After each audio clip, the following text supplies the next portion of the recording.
తిన్న వెంటనే బాత్రూమ్‌కి పరిగెడతారు కదా! చాలామంది. పిల్లల్లో ఎక్కువండి. ఇదేమన్నా రోగమా?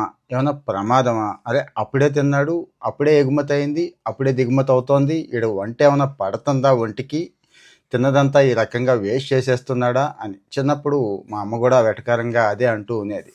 ఇంతలోనే ఎగుమతి, దిగుమత కాస్త ఆపుకోలేవా అని చెప్పి. చిన్నపిల్లల్లో కాస్త ఎక్కువ ఉంటుందండి. ఈ మధ్య పెద్దవాళ్ళల్లో కూడా ఈ సమస్య ఎక్కువైపోతుంది. కొన్ని విషయాలు డిస్కస్ చేసుకోవడానికి అసలు సిగ్గుపడకూడదు.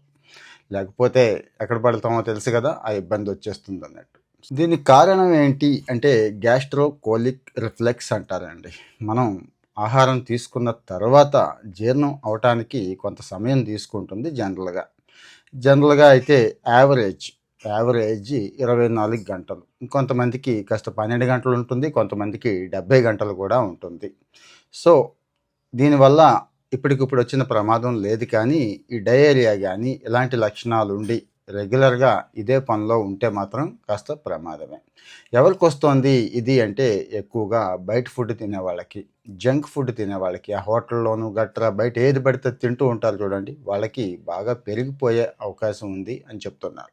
Food allergy, irritable bowel syndrome అంటారండి. అలాగే మలబద్ధకం, డయేరియా ఈ లక్షణాలు ఉన్నవాళ్ళు తిన్నంటనే బాత్రూమ్‌కి పరిగెడుతూ ఉంటారు. సో, ఈ లక్షణాల నుంచి ముందైతే బయటపడాలి. ఈ సమస్య నుంచి ఎలా బయటపడాలి అంటే ఏం లేదండి. ప్రాసెస్డ్ ఫుడ్సు, బయట ఫుడ్సు, జంక్ ఫుడ్స్‌ని కాస్త ఆపేసి మంచి రిచ్ ఫైబర్ ఉన్నవి అంటే మల్టీగ్రెయిన్స్ దగ్గర నుంచి, నట్స్ దగ్గర నుంచి, కూరగాయల దగ్గర నుంచి బాగా తీసుకోండి అంటున్నారు.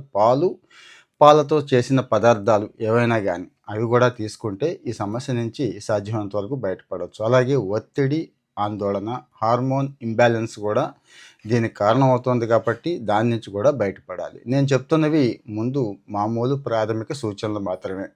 అంటే దీంతో ఆగిపోవద్దు. ఈ సమస్య ఇలాగే కంటిన్యూ అయితే ఎక్కువగా ఉంటే మాత్రం వెంటనే డాక్టర్ని అయితే కన్సల్ట్ చేయండి. ఈ సమస్య నుంచి బయటకైతే వచ్చేయండి. లేకపోతే తెలుసు కదా ఏం జరుగుతుందో. Take care.